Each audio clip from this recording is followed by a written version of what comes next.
welcome to another episode of We're Talking Sports. I'm Scott. And I'm Sabee Anderson from Washington, D.C. And today we are going to talk about how the NFL went this weekend with the Ravens. How do you think the new quarterback played, the young dude? I tell you what, I'm very excited for him. He's a dynamic quarterback. It was great to see Patrick Mahomes and him play against each other in the game. That was the marquee matchup. And of course, as Lamar said, he's not actually playing against Mahomes. He's playing against their defense. Both quarterbacks are very dynamic. And it's great to see all the different facets of the offense that they have. The run-pass option, the ability for them to run, make plays, and Mahomes beat him last year, and it looks like he did it again this year. Yeah. Ain't it nice to see like the contrast between quarterbacks? It's one being the pocket dude, and the other one just being just an RPO run pass option guy and the legs and stuff like that. And it's amazing when you take a look at those two quarterbacks and you see a quarterback like Tom Brady or one of those more established, the NFL type quarterback. It's really neat to see how the NFL is evolving now. Right. You know, because, back in the day, it was like when I played, I was a quarterback, and I was a slow quarterback, but I had a good arm. But I depended on linemen, and that's where the game starts. Like Tom Brady is the same way. Right. Whereas those guys like Mahomes, and you have the kid from Dallas, Dak Prescott. From Mississippi State, Yeah, Mitch Trubisky, all those guys, they are mobile. They can move around, they can make things happen. So if there's some sort of breakdown with the line, they can still make So since the QBs is now starting to get mobile, and we've had, times in football where we had mobile versus the pocket and stuff like that. Do you think, how do you think, in being a mobile QB, how do you think when they get in the playoffs, the pocket guys always win, though? You know what I'm saying? Is that just old-fashioned versus, that's a good question. I think it's just because that is an offense that has, been in the NFL for so long. Right. One thing that I noticed with the more mobile quarterbacks now, I coach high school now. I was a strength coach at Maryland for a long time. Right. But just looking at those different levels, when you're in high school and you're a fast athlete, there might be one or two other fast athletes on that field that can compete with you. Yes, indeed. When you go to college, as you know, now there's more fast athletes. So now the quarterback that was faster than everybody else might not be so fast now, and he's getting caught a lot more. Because there's a different leveling up and stuff, right? So you might have in high school, you might have a defensive lineman that runs like a 5.3 40. And in college, he's running like a 4.9 40. But now you go to the NFL, and they're running a 4.7 40. The quarterback might be running, the fast one's a 4.4 4.5. Right. Now those guys that he was eluding in the lower levels in the NFL, they're catching up to him, and I think that's what happens in the playoffs a lot. They scheme different things. And it gets so fast and stuff, and whoever's the better coach also comes out also. Well, that's why everybody hates him, but Belichick is probably one of the best coaches of all time. Really? You'd have Belichick over what's your boy Walsh from San Fran? Well, he was a rich offense and all that. Your boy from the Steelers, Chuck Noll and all that. One thing about he Belichick, just hurdles over everybody. Well, the one thing about him is if you give him 2 weeks to prepare for something, you better look at it, because he's going to have everything, every T crossed, every I dotted. And, I think people hate him because he's so good. But you look around the league at the successful coach, and I think Harbaugh's a successful coach also. The younger brother, not the Yes, right. We got to make sure, you know what I'm saying? John. And y'all know the older one is in Michigan that came from San Fran, and he's starting to find out it's not, it's not the NFL. Even though he did have success in Stanford, but that was that Andrew Luck days? That was. I think so. Andrew Luck. So, shout out Andrew Luck for getting him the job. He was a good quarterback, though. He was a very good quarterback, but sometimes when you get into coaching, it's not all about how good a player you were. It's about your knowledge of everything. But that's why I like to explain to all the younger athletes, and you would know being a high school coach, that as soon as you go from high school to college, when you go against the college ones, remember the college players, they're from all different, all over the state and stuff like that. So they're good in their own right. So even though you're good in high school, only the ones I guess that are more mature and get it a little faster are the ones that can actually play college, because we all know there was some good high school players that as soon as they went to college, well, it was game over. Sad to say. I tell you, I had an opportunity. I was a high school coach for a long time before I got to go to the University of Maryland. Right. And I got to be a strength coach. And shout out Terps. I don't know what happened against Temple, but hey, Locks is a good coach. I do too. I do too. But I was asked to come down there as a strength coach back in 2001. Oh, nice. Dwight Galt, who's the head strength coach at Penn State now. Right. And when I got there, after being a high school coach for like 19 years, I was thinking to myself, this is so cool. I'm finally in the big time, because it was Division I football. And I played Division II, Division III football. Right. And so 01 would have been Friesen, right? Yeah, I wish we were there with Coach Friesen. Yeah, that'd have been my boy Vernon Davis. Y'all know from Redskins, and Sean Merriman. Johnny, yeah. Right, and they had a good linebacker. I want to say Hendricks. Aaron Henderson. EJ and Aaron. Had both the one end up going to the Vikings. Yes, and indeed. Of course, the receivers that we've had, Torrey Smith, who played with the Ravens, who just retired, yes, with 2 rings. Yeah, right. But so I go to college, and I'm in awe of the facility and everything, because I'm used to working in a high school, and I go down there and I think this is unbelievable. Right. With all these 120 football players, and they're big dudes and everything. Right. Come to find out, Sabee, they're as big a bunch of kids as the high school kids. They come there carrying on, laughing and everything. Yeah. But what separates them is when push comes to shove, they know how to focus. Right. We'll be in the weight room lifting or whatever, and they'll be doing their stuff and having a good time and everything. But when they go out on that field, it's something about a switch being turned. Right. You played defensive tackle, right? Yeah, defensive end for Cheney University in the late 90s. So Sabee's like the nicest guy in the world when he's out in public. Right. But the thing is, when you get on the field, do you have that? Yeah, you turn that switch on and be a son of a gun. Right. Not used to. Yeah. Well, they say when you. I guess college and even pros and stuff, once you turn that switch on, you have to be, what do they call it, kind of like a deer without headlights or something like that. You just got to be full forward. A deer, right. Yeah, you not a deer in the headlights. I'm Sabee Anderson from Washington, D.C. And I'm Scott Swope from Baltimore, Maryland. And we're going to take a quick break, and we'll be back in a second. This is the kids' discovery room. This is our live one. This trophy right here is the 1983 World Series trophy. It was the last time the Orioles won the World Series against the Phillies. And right next to it is a World Series ring that belonged to world-renowned broadcaster, sports broadcaster Chuck Thompson. We have an interactive, it's a holographic soccer ball projected from the ceiling. Kids come in and they actually get to play soccer. And the idea that we wanted to create here is that when kids are playing soccer, their team, the Baltimore Blast, is actually looking out from the sideboards. And on the other side, we have the exhibit case with all of the Baltimore Blast artifacts. Love the game. And I will tell you, this is a favorite among the kids.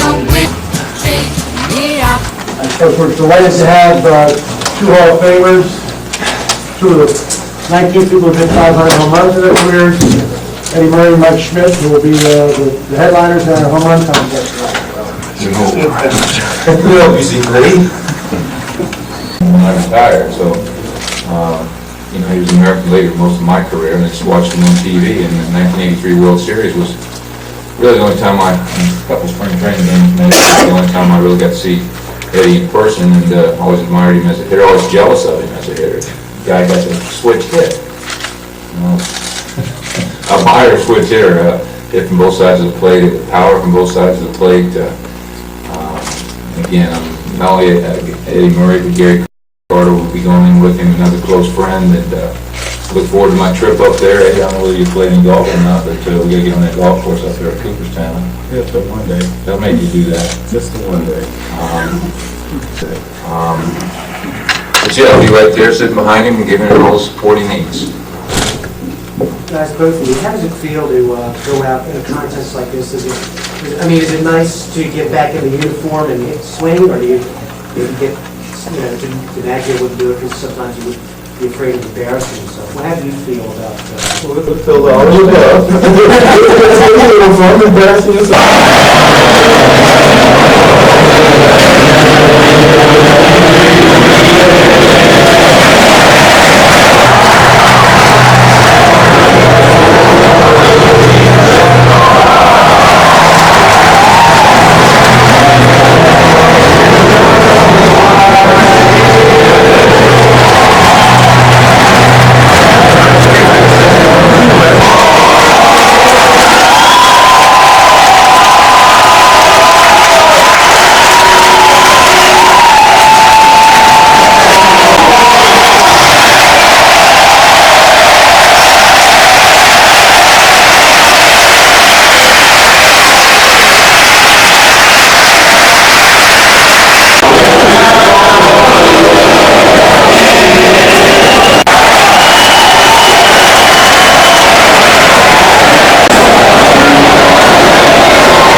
My name is Sabee. Welcome back to We Are Talking Sports. My name is Scott Swope. It's great to have you along with us. All right.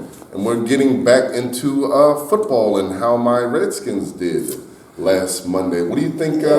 What do you think went wrong? Do you think they should make the quarterback change because the starting quarterback ended up he's in a boot? So Colt McCoy or the young dude. If you had a chance to coach at 0-3 and you had a rookie quarterback, would you throw him into the fire or would you still let him sit? You know what I'm saying? Well, what would your decision be? I think at this point in time they have to make a change. I like the head coach. I think he comes from. I think he has a bad rap. I think he does. Right. And sometimes head coaches aren't really good head coaches. They're more better like offensive coordinators or assistants or things like that. But I think he's trying to do with what he has the material with. He's trying to bring them along. What he's working with, right? The quarterback last week, he was having a tough time. There's no question. Right. I don't know. I think I was a quarterback myself, and I know everything starts up front. And if you don't have that protection, you're throwing off your mark. You're not being able to make all the reads that you need to make. Yes. And I know I'm making excuses for quarterbacks all the time. Right. But, as a defensive player, that's your job is to go after the quarterback. People don't know how important the line is and the unity and stuff, and then being like a unit and stuff. Once the line is off, because we know the offense is supposed to dictate the game. Right. But once the defense gotta, feeling comfortable and stuff, then they can attack the quarterback all day. Well, defense is, is a read and react position, whereas the offense has to be more scripted and the plays are more precise. Right. People don't realize how intricate defenses are nowadays, though. It's just not like the old, like we were talking earlier, high school, where this guy's going here, this guy's on there. There's all kinds of different things that put it in the quarterback's mind. He thinks he sees something, but they're disguising a certain coverage, And all during the week of that practice, they really have to, they probably spend more time looking at film. Than actually being on the practice field. And I know I keep on going back to Brady and those guys, and even the Mannings, Manning was As I there. can tell, he loves some Brady, but that's cool. Well, I'm a big Peyton Manning. Of course, my all-time is Johnny Unitas, but they never had Rest in that peace, type Johnny. of film Yes. But I think the fact that maybe the game is speeding up too much for him. He needs to slow the game down. Right. Obviously, if he makes some big plays, that also helps your how you feel. You feel more confident when you go out there and you call a certain play. Right. But being a Baltimore guy, I'm not a big Redskins fan. I just like football, like watching football. I'm sorry to hear that. And but now Vernon is one of my boys. Yeah, you know, so I wanna see I talk to Vernon, do and well. Vernon, his brother, I rap to him all the time. His Oh, brother, Vernon's a Bob good guy. Hanson. You make sure you tell him I said hi. Yeah, for sure, He's for a sure, good for guy. sure. I Yeah, remember he's when he awesome. had all the dreads and everything. Yeah, I know. And, We all know where the dreads went, but it's all. It's a funny story about Vernon Davis. Yeah. When I got to Maryland, like I said, you know, all these big guys here, and they're just big kids. Right. Vernon came from, I forget, Dunbar, I think, in Yes, Washington, right? indeed. That son of a gun was such a worker. We would go in there, we'd have 120 guys in the weight room. Okay? Right. Well, two groups of 60. And there were so many people there. Well, Vernon, we would come in and lift, okay? Lift was about an hour and 15, maybe an hour and a half sometimes. Yeah, Then right. you would go out and run. Right. And the runs would take, including the warm-up and stretch and everything, they'd be about 45 minutes to an hour. Yeah. Okay? Good old Vernon would come in, he would do his lift. Mm. He would then come out and run with his guys, you know. Right. And there'd be like 60 guys there. Yeah. Then he'd wait around the locker room till the lift was over and go back out with the second Wow. group and run again. Wow. I've never seen a guy, I mean, we had a lot of hard workers, but Vernon was one of the... Yeah, he was that much of a leader, though. Yeah, he was. Right, He was. right, I right. remember looking at him doing sprints up the stadium in Bird Stadium. Yeah. And I was like, this guy is just a juggernaut. He's just a machine. Yeah, you know? yeah. And you look at his physique, and he looks like God's, you know, what he... Yeah, it looked like he's chiseled and stuff. Chiseled, yeah, he looked like a Greek god. But Yeah, Vernon's a that's- great guy. Yeah. We had a lot of them. Sean Merriman was the same way. Right. Shawnee, he was an unbelievable athlete, but there's so many of them. But back with the Redskins, Right. you know, I think they're going to come around, you know, and whether they should, you know, go with a rookie or, you know, now would probably be a good time. Now, do you think if being 0-3, and let's just say he goes with a rookie, either this game, next game, I think it's going to be Colt McCoy or something like that. Do you think if they go 0-4, 0-5, do you think Gruden will finish the season, or do you think it might be a... He's going to be on the hot seat. Right. He's going to be on the hot seat. He's been on the hot seat. The hot seat's going to be burning. We're burning. Right. But, you know, last year with the Ravens, we go back to them when Right. Flacco got hurt, and I like Joe Flacco. Right, I like him also. He's at Denver now. I thought he would do a little more better, but he's kind of... I just don't think he had all the supporting cast that he needed. He's one of those quarterbacks that need a line. Right. You know, and then he got banged up a couple times, you know, was out for a year with whatever. Right, And he came understand. back, and I blew my knee out playing quarterback. When you come back, you just don't trust yourself running and moving around. Yeah, so, yeah. you know, when they put him, when he got hurt and they went with Lamar, you know, and Lamar took off. Right. So who knows? Yeah, and you're saying that probably Gruden and McCoy and stuff like that he might not, because you're talking about his seat was so hot. Right, Something right. like that, so... Well, you know, they have the kid Dwayne Haskins. Yes. And I got a couple stories to tell about Dwayne Haskins, but Yes. I think we're about ready for a break. And when we come back, we'll talk about the future of the Redskins quarterback, Dwayne Haskins.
Welcome back to We're Talking Sports. I'm Scott Swope. And I'm Sabee Anderson, and we was continuing talking about Dwayne Haskins, how he's a local product out of Potomac. Bullis. Bullis. Played at Bullis High Out of School. Bullis, and now he ended up at Ohio State, and now he has a chance to start maybe with the Redskins, hopefully, and stuff. So how do you think he'll go as a rookie? Well, I tell you, I watched him.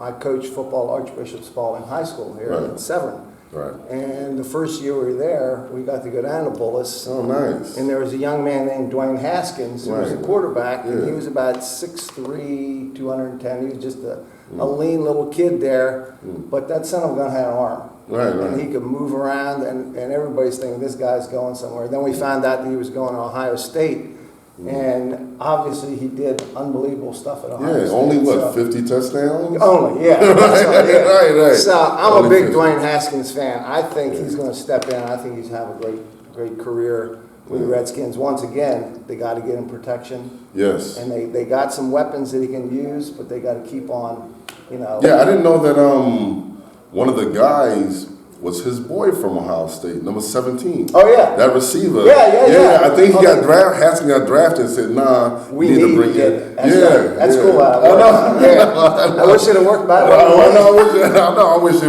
worked for me too in the Right. 90s. So. I think he's going to do really well. The kid's obviously gotten bigger. He knows the game. He played at the highest level there is in college. Right, Ohio right. State is one of the best programs there is. Sorry, all you Michigan, Penn State fans. But, Yeah. they are pretty good. It's Yeah. just like our guy from New England Patriots. You know, everybody hates him, but he's pretty dang. You know what's weird? As soon as I saw Hatskin, even high school coming to, when I saw him, for some weird reason, he reminded me of Byron Leftwich. Oh yeah. Yeah, Byron Leftwich being Yeah. from around here and stuff. Yeah. I wish he was a little more mobile. Yeah. What Yeah. it is, but pocket Yeah. dude stays in there. That read the field well, all Right. that stuff. So a lot of people, when you talk about a mobile quarterback or a running quarterback, Right. quarterbacks can be mobile in the pocket. For example, Brett Favre. Right, he was a mobile quarterback. He wasn't necessarily like a running quarterback. Yes, you know? yes. Then you go way back when to Fran Tarkenton. Right, right. He was a scrambler. He was like one of the original runners. Yes, indeed. He made things happen. But I think Dwayne will find his happy place, if you will, Right, staying in right. the pocket Yeah, and just being able to move off his spot and find his receivers. Yeah.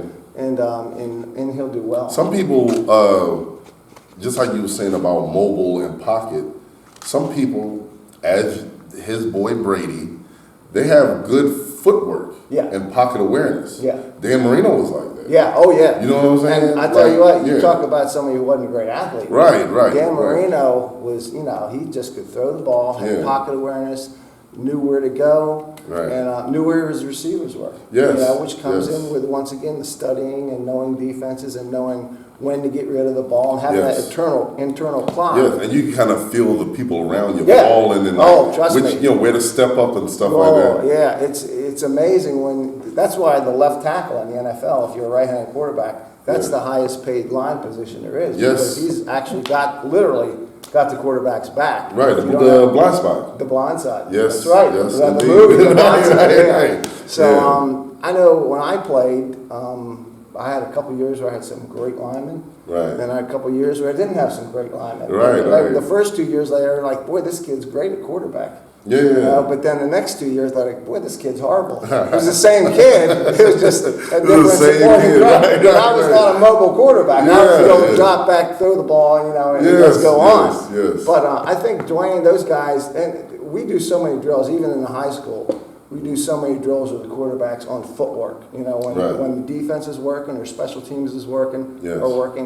we are working all kinds of footwork drills. Yes. How to release the ball quickly, Yes. things like that. So there's a lot. For the average fan that just sees a game on Saturday or Sunday or Right. Friday night, They don't know what goes behind. exactly. Right, You don't know right, all right. the little intricacies that go into making those players as good as they are. Right, right. And some of them excel at it, some of them, aren't as good, and that's, I think, what makes the difference. Yeah, You know. yeah, But right. one thing, and we'll go back to my boy, Tom, he releases the ball so Tom quick. terrific, right? Yeah. Right. He Tom has such terrific. a quick release. Yes. He will throw the ball before receivers are even turned around, and they know the ball's coming. Right, right. Same with Peyton Manning, Right. all those great quarterbacks, Joe Montana. Joe Montana coming out of Notre Dame Was real small and. Well, he was graded. But he always had a big arm, though. But coming at the speed, the velocity of his arm, Yes. they said wouldn't translate into the NFL. Right. So then here you go, you have one of the greatest quarterbacks of all time, Joe Montana, coming in, Right. who knew when to throw the ball, knew how to throw the ball, was able to move around enough in the pocket Right. and make things happen. Okay, well, let me ask you something, since he wants to harp on Tom Terrific. If Tom Terrific was so terrific, how come, how do you think in Michigan and stuff, he didn't really start in Michigan? So how do you think people mature, different levels and stuff? Remember Drew Henson was there, and he was cutting up, because I think Drew Henson ended up in baseball. Yes, that's right. Yeah. But him and Tom was, and that's why you have this scrawny kid, 6th round, right? Yeah. So he waited till Bledsoe, That's and a he chip just on his shoulder. right. Because, some really, people. a 20-year chip. Hey, you know what? Some people hold grudges. Yeah. But, we've had a really good day today talking about the different aspects of professional football, high school football, high school, college, all the way to the pros and stuff. It was very, very intriguing today, you know what I'm saying? But I hope all you kids at home is listening to how to level up in the gym, hard work, and, with cardio, and listen to the coaches. And one more thing on that, too. In high school, everybody thinks they're going to be in the NFL. The Yeah. chances are very slim. So what you need to do, though, is to make sure those grades are good. Because I don't know how many times I've seen kids that are great on the field, but they're horrible academically. Yes. And they either don't get to go to high school or colleges, or they don't end up with a job. Right. And, Grades and always the coaches and adults, they're there for a reason. They know more than what you know. So just, relax and just, listen to the coaches. So yes, it's about that time. We're going to take a quick break, and we'll see you back in a little bit.